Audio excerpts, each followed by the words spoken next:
منظر ہوگا قیامت کا کہ وہ لوگ جو دنیا میں شیطان کے اوپر بھروسہ کیا، شیطانی طاقتوں کے اوپر بھروسہ کیا، قیامت والے دن جب مشکل موقع آئے گا تو یہ ان سے بھاگیں گے، وہ ان سے بھاگیں گے۔ اس لیے اللہ تعالیٰ نے دنیا میں بتا دیا ہے کہ کل قیامت والے دن جو شرمندگی تمہیں اٹھانی ہے اس کا منظر پہلے سے دنیا میں دیکھ لو، میں تمہیں قرآن میں دکھا رہا ہوں۔ اس لیے کل کسی کا کوئی عذر قبول نہیں ہوگا۔ یعنی ایک آدمی گناہ کرے اور پھر اس کا عذر کر لے کہ بھائی مجھے تو میرے اوپر تو شیطان غالب تھا، مجھے تو شیطان نکالا، اور شیطان کہتا ہے بھائی میں نے تمہارے اوپر زبردستی کی نہیں ہے، میرا صرف کام یہ ہے کہ میں گناہوں کا خیال دل میں ڈال دیتا ہوں۔ یہاں پر آج آپ نے جو ہے نا وہ یہ کام نہیں کرنا، اب اس سے آگے تمہارا اپنا فعل ہوتا ہے، تم خود یہ کام کرتے ہو۔ میں زبردستی کسی کو پکڑ کے گناہ نہیں کرواتا، ہر انسان اپنی مرضی سے اور اپنی خواہش کے مطابق گناہ کرتا ہے۔ 14ویں پارے کی جو پہلی آیت ہے اس میں اللہ فرماتے ہیں ربما یود الذین کفروا لو کانوا مسلمین، یعنی ایک موقع قیامت کے دن ایسا بھی ہوگا کہ یہ کافر لوگ افسوس کریں گے کہ ہائے کاش ہم نے ایک مرتبہ کلمہ تو پڑھا ہوتا، دنیا میں مسلمان ہوتے ہم، آج ہم جہنم کی اس دھیکتی آگ سے نکل جاتے، بچ جاتے۔ اسی وجہ سے کہتے ہیں نا کہ کلمہ ایمان بہت بڑی قیمتی چیز ہے۔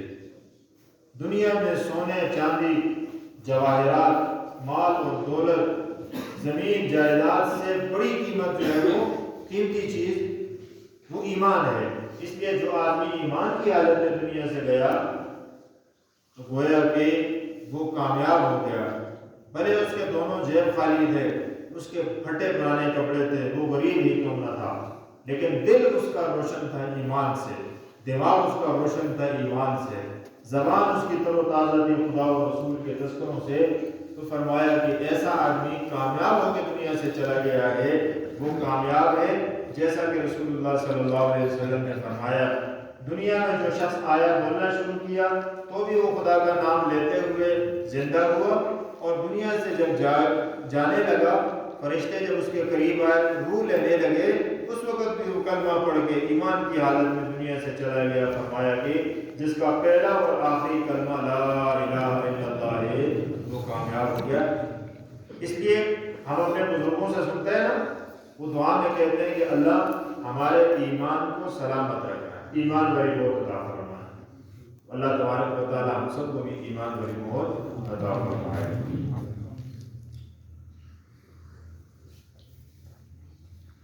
کل نفس ذائقۃ الموت وانما توفون اجورکم یوم القیامہ فمن زحزح عن النار، فرمایا ہر انسان نے موت کا ذائقہ چکھنا ہے اور تمہارے نیک اعمال کا بدلہ تمہیں قیامت والے دن دیا جائے گا۔ لہذا فمن زحزح عن النار، جو جہنم کی دہکتی آگ سے بچا لیا گیا، وادخل الجنۃ، اور جنت میں داخل کر دیا گیا، فقد فاز، وہی آدمی کامیاب ہے جو خدا کی دہکتی ہوئی جہنم کی میں بڑکائی ہوئی آگ سے بچ گیا اور جنت میں داخل ہو گیا، وہ کامیاب انسان ہے۔ کامیابی کا معیار اور ناکامی کا معیار خدا نے بتا دیا ہے کہ جنت کمانے والا کامیاب اور جہنم کمانے والا ناکام۔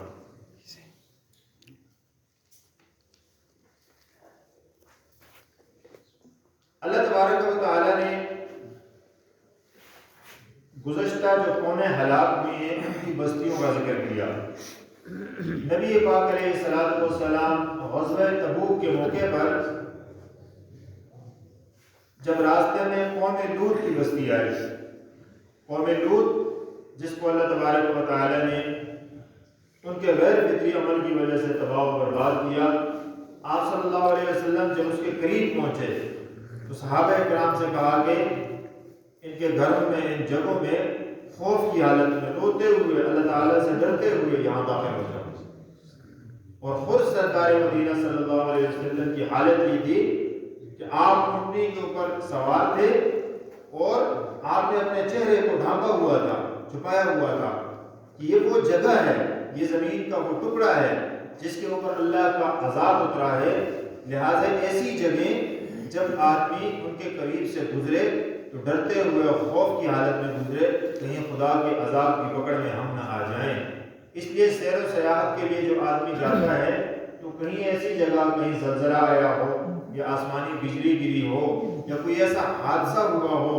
جس کی وجہ سے کئی جانیں لقمہ اجل بن گئی ہوں، تو ایسی جگہوں میں یہ نہیں کہ آج کل تو لوگ مطلب ٹس سے مس نہیں ہوتے،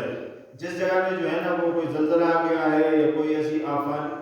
بجلی سے جو ہے نا وہ ہلاک ہو گئے لوگ، یا وہاں سیلفی لینا شروع کر لیتے ہیں، وہاں ویڈیو بننا اور وہاں پہ جو ہے نا وہ لیکچر شروع کر لیتے ہیں، تو یہ ہوا، وہاں سے یہ ہوا، ہم یہاں کھڑے ہیں، ہم وہاں کھڑے ہیں۔ وہ اللہ کے بندو، یہ اللہ کے عذاب کی جگہ ہے۔ اپنے دل و دماغ میں ذرا یہ خیال تو لاؤ نا کہ بھائی یہ بھی تو ہماری طرح لوگ تھے، انسان تھے، پتہ نہیں اللہ کی کس پکڑ میں آئے، آزمائش میں اللہ نے ان کو تباہ کر دیا ہے۔ تو ہم اللہ کا خوف اپنے دل میں اس وقت رکھیں۔ باقی دنیا میں جگہ تھوڑی ہے جہاں آدمی جو ہے نا وہ سیر و سیاحت کرے، جیسے کہ پیچھے 12ویں پارے میں یہ بات گزری ہے کہ سیر و سیاحت سے اللہ تعالیٰ منع نہیں کرتے، بلکہ جائز قسم کی تفریح، کھیلنا کودنا، جانا، کھانا پینا، تھوڑا سا سفر کے لیے نکل جانا 2-3 دن کے لیے باہر، خدا کی قدرت کے نظاروں کو دیکھنے سے شریعت منع نہیں کرتی، جیسے کہ سورہ یوسف میں یہ بات گزر چکی ہے۔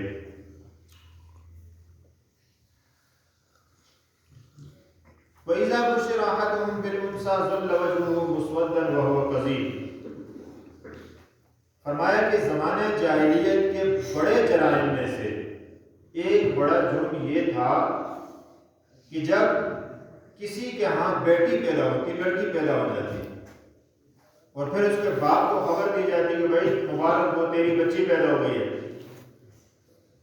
ظَلَّ وَجْهُهُ مُسْوَدًّا، بجائے اس کے کہ اس کا چہرہ خوشی سے کھلے اٹھے، وہ سیاہ اور کالا ہو جاتا غصے سے، وہ کظیم، اور اندر سے غصے سے پھٹ رہا ہوتا، یتوارا من القوم، لوگوں سے چھپتا پھرتا کہ یار کوئی مجھے یہ کہنا کہہ دے، کوئی تانا نہ دے دے کہ تیرے ہاں بیٹیاں ہی پیدا ہوتی ہیں، تیرے ہاں بیٹیاں ہی پیدا ہوتی ہیں، بچے نہیں پیدا ہو سکتے، تیری نسل آگے نہیں چلے گی کیا؟ چنانچہ یا تو وہ معاشرے کے تان اور تشنیع سے تنگ آ کے اپنی بیٹیوں کو زندہ دفن کر دیتا، ان کو قتل کر دیتا، یا ہمیشہ کے لیے گھر کے کونے کے اندر چھپ کے بیٹھا ہوتا اور یہ تانے لوگوں کے سہتا کہ بھائی چلو میرے گھر میں تو بیٹی آ گئی ہے۔ اور یہ زمانہ جاہلیت کا جرم نہیں ہے، یہ 1450 سال بعد بھی یہ ہمارے زمانے میں، آج کے زمانے میں بھی یہ جرم موجود ہے۔ ہم اگرچہ اپنے آپ کو بہت زیادہ روشن خیال کہتے ہیں، لیکن یہ بیماری اور یہ چیز آج ہمارے اندر سے نکلی نہیں ہے۔ چنانچہ آپ اس کے اوپر ریسرچ کریں، دیکھیں کہ جس گھر کے اندر لگاتار پہلی یا دوسری بیٹی پیدا ہوگی، تیسرے میں تو وہ شوہر کی یا اس کی جو بہو ہے یا وہ گھر والی جو عورت ہے جو بھی آئی ہے، اس کا جینا حرام کر دیتا ہے۔ ہاں بھائی بیٹے سے کہتے ہیں چلو دوسری شادی کر لو بھائی، شریعت دوسری شادی سے منع نہیں کرتی ہے، لیکن ایک رد عمل کے طور پہ بھائی اب تو یہ جو پہلی والی بہو ہے یا پہلی والی جو خاتون ہے، اس سے تو لڑکیاں ہی پیدا ہوتی ہیں بھائی، یہ تو ناکارہ ہے۔ اگر بیٹیوں کا پیدا ہونا ناکارہ ہونے کی علامت ہوتی تو امام الانبیاء فخر موجودات محمد علی صلی اللہ علیہ وسلم کے گھر میں 1 نہیں 2 نہیں 3 نہیں 4 بیٹیاں پیدا ہوئی۔ کتنی بیٹیاں پیدا ہوئی؟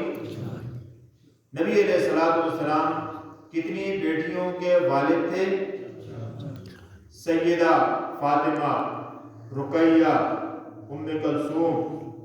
زینب رضی اللہ عنہن۔ نبی پاک صلی اللہ علیہ وسلم کتنی بیٹیوں کے باپ تھے؟ یہ بھی ایک فتنہ ہے، پروپیگنڈا ہے کہ یہ اللہ کے نبی کی ایک بیٹی تھی، وہ صرف فاطمہ الزہرا تھی۔ یہ غلط بات ہے۔ اللہ کے نبی کی کتنی بیٹیاں تھیں؟ 4 بیٹیاں تھیں، جن میں سے 2 کا نکاح حضرت عثمان غنی رضی اللہ تعالیٰ عنہ سے ہوا، ایک کا نکاح حضرت سیدنا علی المرتضیٰ رضی اللہ تعالیٰ عنہ سے ہوا، ایک کا نکاح حضرت عاص بن وائل سے ہوا۔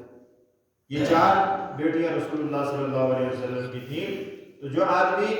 بیٹیوں کے باپ کو ناکارہ کہتا ہے، وہ سوچ لے کہ وہ اس میں جو ہے نا وہ کس ہستی کو شامل کر رہا ہے۔ اس لیے ہمارے معاشرے کے اندر بھی یہ برائی آج تک موجود ہے۔ یَهَبُ لِمَن يَشَاءُ إِنَاثًا وَيَهَبُ لِمَن يَشَاءُ الذُّكُورَ، اب يَزَوِّجُهُمْ ذُكْرَانًا وَإِنَاثًا۔ فرمایا او یجعل من یشاء وقیما، فرمایا کہ بیٹیاں بھی دیتا ہے بیٹے بھی دیتا ہے، کسی کو چاہے تو صرف بیٹیاں دے، کسی کو چاہے تو صرف بیٹے دے، کسی کو چاہتا ہے دونوں قسم کی اولاد دے دے، اور کسی کے لیے نہ چاہے تو نہ بیٹی دیتا ہے نہ بیٹا دیتا ہے، بانجھ کر کے رکھ دیتا ہے۔ دنیا کے مزاروں پہ چکر لگا لو، دنیا کے جو ہے نا وہ ڈاکٹروں کے پاس چلے جاؤ، حکیموں کے پاس چلے جاؤ، جب خدا نے عرش کے اوپر سے فیصلہ کر دیا کہ کسی کی اولاد نہیں ہونی تو پھر نہیں ہونی۔ حکیم الامت حضرت مولانا اشرف علی تھانوی رحمۃ اللہ تعالی علیہ کتنے بڑے انسان گزرے ہیں، کتنے بڑے انسان گزرے ہیں، اور بڑے حکیم بھی تھے۔ آپ بیشتی زیور اٹھائیں، ان کے آخر کے اندر جو ہے انہوں نے حکمت کے کتنے نسخے بیان کیے ہیں، لیکن آپ نے شاید یہ بات آپ کے علم میں ہوگی یا نہیں ہوگی، اگر ہوگی تو اچھی بات ہے، نہ ہو تو ہم نے سنا ہے بڑوں سے کہ حضرت تھانوی رحمۃ اللہ علیہ کی اولاد کوئی بھی نہیں، ان کی اولاد کوئی بھی نہیں، اللہ نے نہیں چاہا اولاد نہیں ہوئی۔ آج بھی بڑے بڑے لوگ ایسے ہیں جن کی اولاد نہیں ہے، شکر کرنا چاہیے اللہ کا کہ بیٹے دیتا ہے بیٹیاں دیتا ہے۔ اب اس بیٹی سے نفرت کر دے، اگر بیٹی سے نفرت ہوتی اور ہم سے پہلے لوگ بھی بیٹی سے نفرت کرتے تو پھر وہ جو ماں کے قدموں کے نیچے جنت ہے وہ کہاں سے ملتی ہمیں؟